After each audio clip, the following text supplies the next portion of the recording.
여러분들, 남의 집 가장 빼오는 거 아니다. 라는 말이 있잖아요. 저는 이 말에 참 공감을 하지 못했는데요.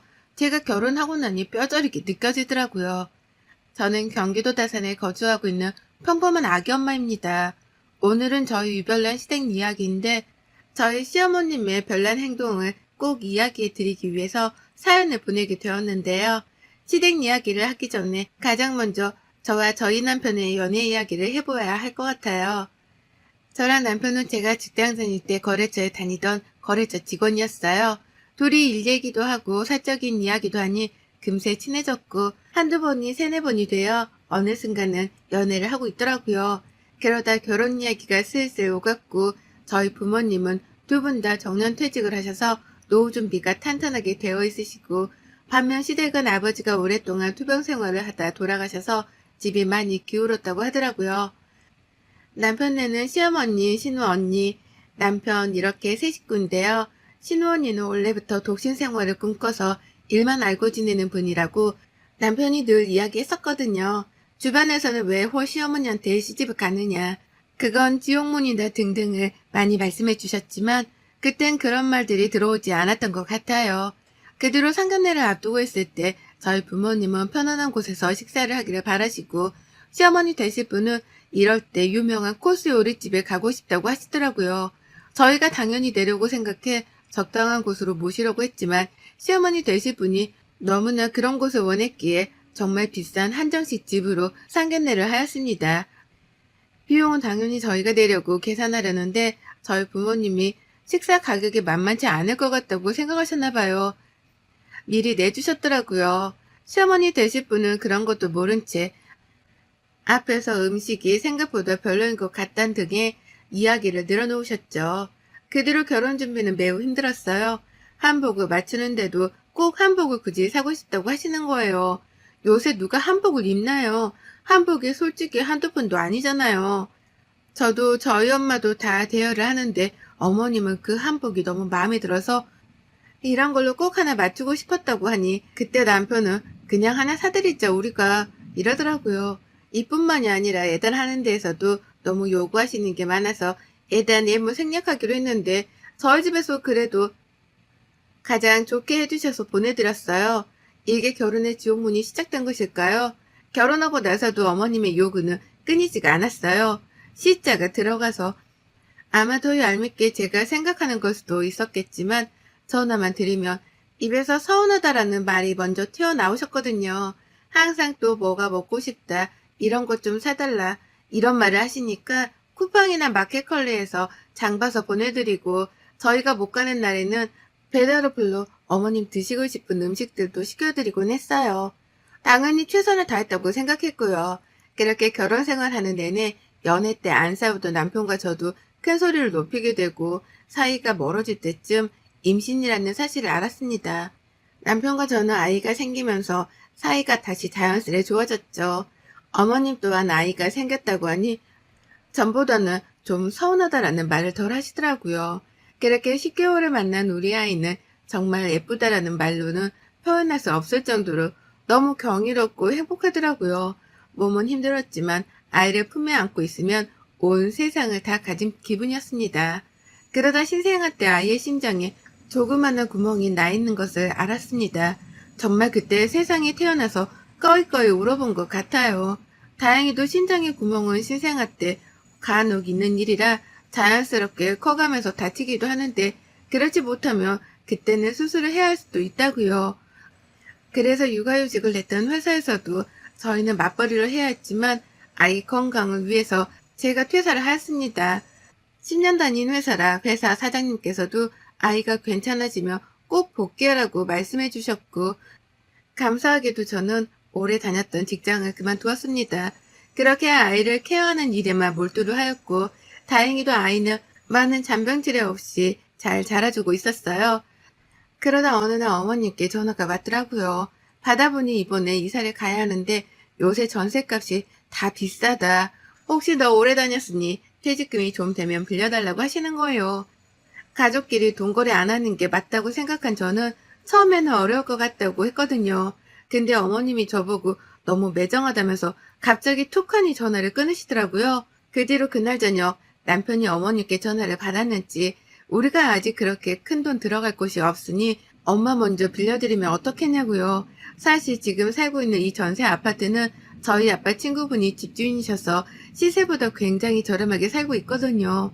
너희 청약 될 때까지 오래 거주해도 된다고 말씀하셔서 진짜 감사하게도 이렇게 살고 있어서 저는 사실 빨리 청약돼서 조그만 집이라도 저희 집을 가지고 싶은 게 가장 최종 꿈이었거든요. 그래서 그 돈은 청약되었을 때 계약금이라도 하려고 가지고 있으려고 했는데 남편이 저러니 우선은 알겠다고 하고 어느 때까지 기한을 정해서 그 안에는 받을 거라고 얘기했죠. 어머님이 돈 빌려준다는 말이 기분 좋으셨는지 전화가 와서는 자기가 한 달에 조금씩이라도 이자를 주신다는 거예요. 공짜로 빌리는 게 너희도 힘들 텐데 자기가 조금 내겠다 하면서요. 웬일이지? 싶어서 마다하지 않았죠. 그렇게 퇴직금이 들어오고 빌려드리고 난 후 한 3개월 정도는 소정의 이자를 주시더군요. 근데 그 이후부터는 아예 들어오지 않더라고요. 그걸 또 물어보기 그래서 기다리고 있는데 마침 전화가 와서 말씀하시길래 저도 이자 이야기를 꺼냈어요.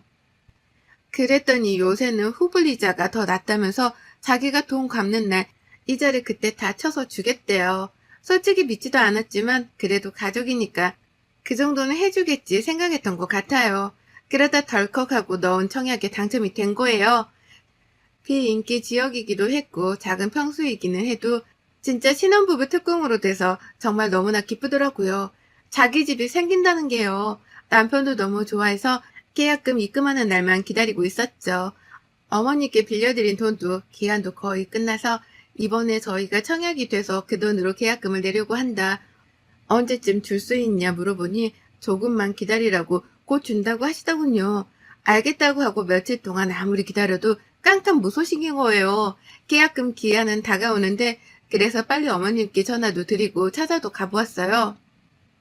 그랬더니 찾아가서 돈 달라고 말씀드리니 하시는 말이 정말 가관이더군요. 자기를 꼭 나쁜 사람 만든다면서 어련히 줄 텐데 뭐 이렇게까지 쫓아왔냐면서 그러시길래 저희 사정 다 알지 않냐. 그나마 이제 집이라도 생겨서 이사 안 가고 살려고 하는데 그의 월급도 뻔하고 저도 일 안 하고 목돈이 그거밖에 없다.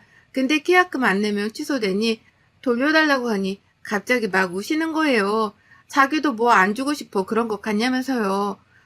또 그렇게 우시는데 막 달라고 하기 그래서 우선은 집에 와서 남편과 상의를 하는데 남편은 있는 돈이랑 부족한 돈은 신용대출 받아서 계약금을 내자고 하더군요. 지금 저희는 맞벌이도 아니고 외벌이로 사는데 대출까지 받아서 그 이자까지 내면 앞으로 어떻게 살겠어요. 중도금도 아무리 후불제라고 해도 대출을 받아야 하는 상황이라고 막 했죠. 그렇게 아무 소득 없이 이야기가 끝나고 도저히 안 될 것 같아 친정 부모님께 사정 설명을 드렸어요. 부모님이 도와주신다고 하셔서 계약금은 먼저 냈죠. 나중에 저희 여유 생기면 그때 천천히 줘도 되니 그럴 생각 말고 저랑 아기만 생각하라고 부모님은 늘 그러시거든요. 그럼 보통은 저도 시댁에서 이렇게 도움을 받으면 전화라도 드리고 찾아뵙고 감사하다고도 할 것 같거든요. 근데 남편은 저희 부모님이 노후 준비도 다 되어 있고 돈이 많아서 그런 건데 뭐 어떤 형식으로 나와요. 진짜 이때 남편은 남의 편이구나 느꼈던 것 같아요. 그렇게 계약금 소동이 끝이 나고 조만간 줄 것처럼 했던 제 퇴직금 이야기는 어머님은 아직 그 이야기를 꺼내지도 않으시더라고요. 남편에게 말해도 자기는 모른다 라고만 하고 너무 답답하잖아요. 받아야 될 때도 한참 지났거든요. 그렇게 시간이 좀 흐르고 어머님께 다시 한번 더 말씀드렸어요. 어머님 언제쯤 그 돈 받을 수 있을까요? 저도 친정 부모님께 빌려서 어느 정도라도 부모님께 드려야 해서요. 너희가 왜 이렇게 쪼는 거니 사람을? 어련히 줄까봐. 내가 무슨 사기꾼이냐? 들고 도망갈게. 좀 기다려봐라. 어머님 그게 언제인데요. 그때도 주신다고 하셔놓고 계속 지금 미루고 계시잖아요. 아니 얘가 좀 기다려보라니까 내가 떼먹냐고 하면서 오히려 자기가 큰 소리를 치시더군요. 남편은 남편대로 엄마가 줄 거니 기다리라고 하고 너무 답답하잖아요.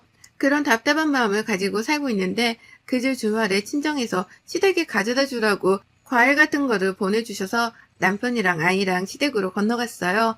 과일을 드리고 함께 깎아먹고 있는데 부엌에 못 보던 차키가 있는 거예요. 그래서 제가 어머님 언니 오셨어요?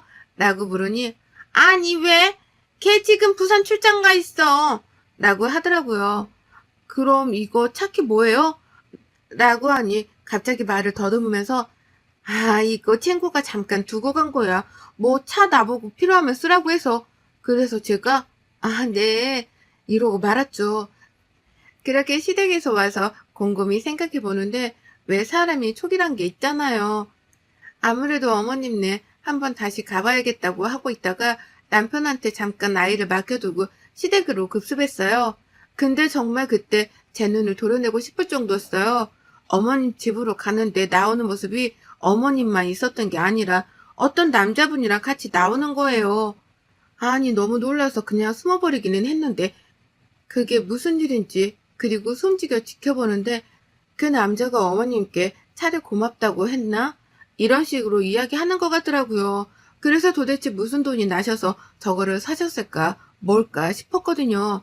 아무리 생각해도 도통 이해가지 않아서 물어볼까 하다가 혼자 끙끙 앓고만 있다가 어머님께 여쭤보았어요. 어머님, 바쁘세요? 아니, 왜? 제가 그때 어머님네 뭐 두고 온 게 있어서 가지러 집으로 갔는데 집에서 어떤 남자분이랑 나오시던데 그분은 누구세요? 어? 누구? 나 맞아? 내가 남자랑 왜 있겠어? 아니 진짜 어머님이셨어요. 남자친구분은 아니시죠? 아니 무슨 남자친구야. 그냥 친구야 친구. 친구인데 차를 선물하세요? 어머님은 돈이 어디서 나서요? 이사하시면서 다 쓰셨잖아요.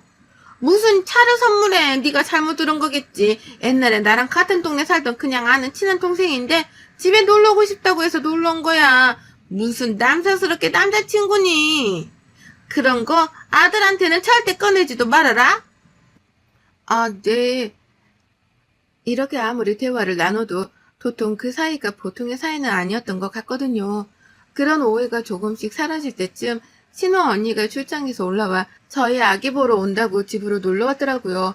바리바리 아기 선물을 들고 와서 같이 언니랑 집에서 밥도 먹고 커피도 마시고 있는데 언니가 저보고 요새 아파트 사기 너무 힘들겠더라. 그래도 너희는 집 돼서 진짜 다행이지.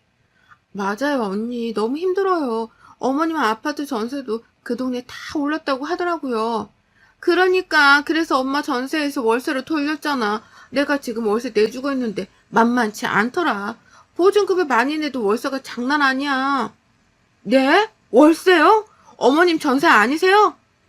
아니야. 전세 살다가 엄마가 하도 그 집을 마음에 들어 하는데 거기는 월세로만 두려고 한다고 해서 있던 전세 보증금 넣어놓고 월세비 내가 내주고 있어. 엄마 혼자 사는데 나도 나가 있는 게 미안하고 그래서. 갑자기 언니 말을 듣는데 순간 머리가 멍해졌어요. 어머님이 분명 저에게 전세 가격이 올라서 그거 보태려고 돈을 빌려가셨다고 했는데 월세를 돌린 거면 제 돈은 어디로 간 건지 갑자기 머리가 새하얘지는 거예요.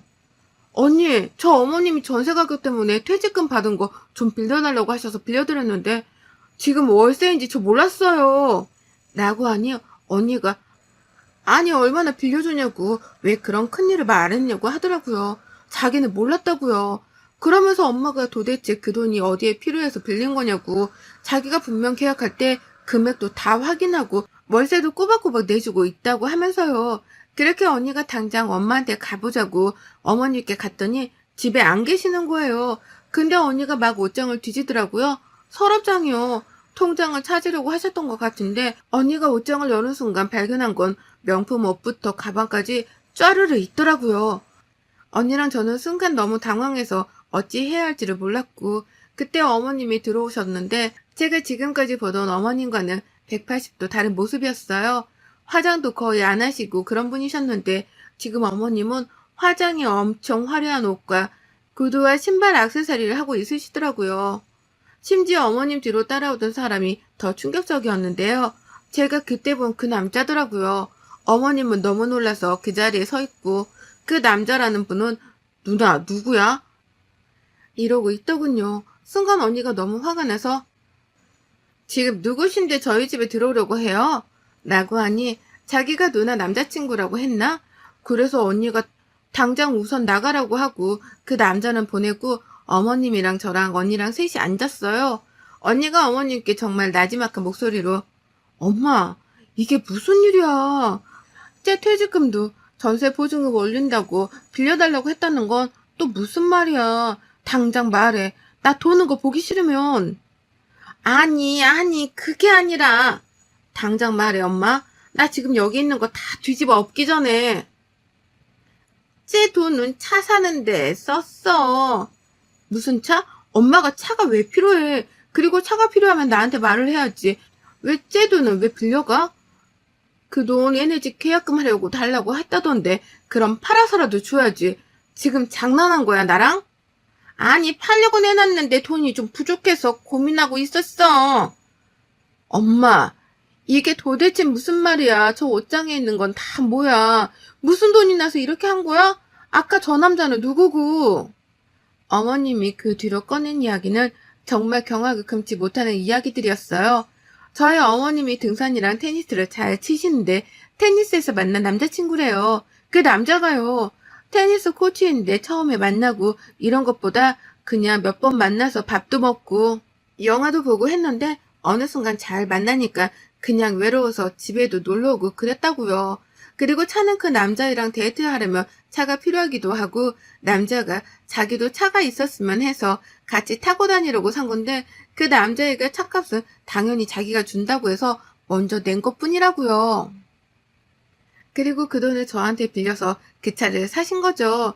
언니랑 저는 정말 어머님의 이야기에 경악을 금치 못했고 그럼 나머지 사치한 돈은 어디서 났냐고 어머님께 소리소리 지르니까 뭐 보험 해지하고 카드비도 좀 지셨더라고요. 우선 그 차는 팔면 손해라 언니가 저에게 정말 미안하다면서 제 퇴직금은 돌려주셨어요. 됐다고 정말 됐다고 나중에 차 팔리고 받는다고 했는데 정말 미안하다면서 돈을 주시는 거예요. 그리고 나서 어머님은 결국엔 그 차를 다 파시고 그 남자분 만나려고 했던 사치용품들은 언니가 다 갖다가 환불할 수 있는 건 하고 다 팔았더라고요. 제값도 못 받았지만 언니는 그래야 마음이 편할 것 같다고 다 정리하시더라고요. 그리고 어머님 집도 정리했어요. 언니랑 올해 어머님이랑 따로 떨어져 살아서 자기가 엄마가 어떻게 사는지도 모르고 자책을 많이 하셨어요. 엄마가 저렇게 망가지는지도 몰랐다고요. 어머님은 그 일이 있고 나서는 저한테 전화를 안 하세요. 남편은 자기 엄마가 그러기 전에는 엄마 불쌍한 사람이다. 네가 이해 좀 해줘라. 맨날 그딴 소리만 해대었는데 언니한테 그날 저녁에 한 대 맞았거든요. 그런 일이 있으면 자기한테 말하고 당연히 못 빌리게 또 빌렸으면 빨리 갚으라고 했어야지. 네가 뭔데 네 돈도 아닌데 엄마가 쓰라고 하게 놔두냐. 그게 사람이 할 짓이냐면서 너는 장인어른 장모님 부끄럽지도 않냐면서 자기는 이 사실을 알면 정말 우리 집안이 얼마나 콩가루라고 생각하시겠냐고 많이 혼나고 한 대 맞고 그랬어요. 남편은 집에 와서 무릎 꿇고 싹싹 빌더라고요. 자기가 생각이 짧았다고요. 솔직히 남편이 저렇게 할 때마다 이혼하고 싶은 생각이 굴뚝 같았는데 우리 아이 생각해서 참았거든요. 근데 언니가 저렇게 말해주니 당연한 건데도 참 고맙더라고요. 그 뒤로 어머님은 언니랑 다시 부산으로 내려가셨어요.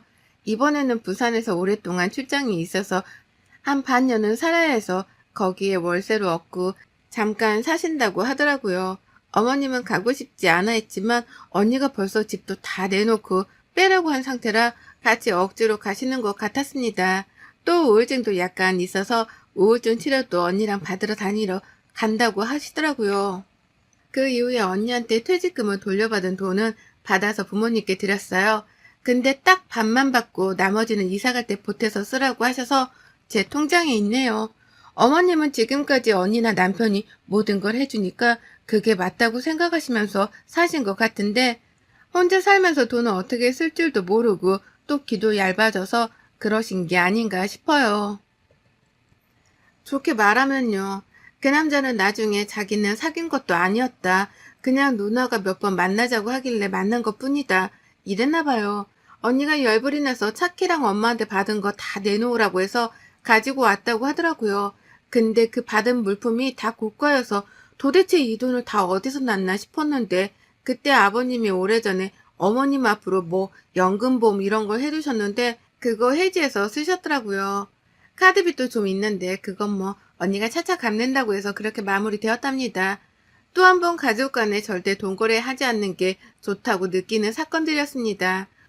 물론 어머님도 외로우니 저랬겠지. 좋게 생각해 보지만 사실 좋게 생각해야 할 만한 일들은 아니라서 저는 많이 잊고 살려고 하고 있어요. 돈도 다 돌려받기도 했고요. 남편은 그 뒤로 자기 엄마 얘기 찍소리도 안 하고 집에서 쭈구리처럼 살고 있어요. 제가 너무 화나서 각방수 자고 해 남편은 거실에서 자고 저는 방에서 아기랑 자거든요. 여러분들도 절대 가족들 간에 돈거래 하지 마세요. 저는 정말 잘 받은 케이스인데 진짜 못 받는 경우도 많다고 하더라고요. 조심, 또 조심하시길 바랄게요. 여러분의 생각은 댓글로 남겨주세요. 오늘 또 시청해 주셔서 정말 감사합니다.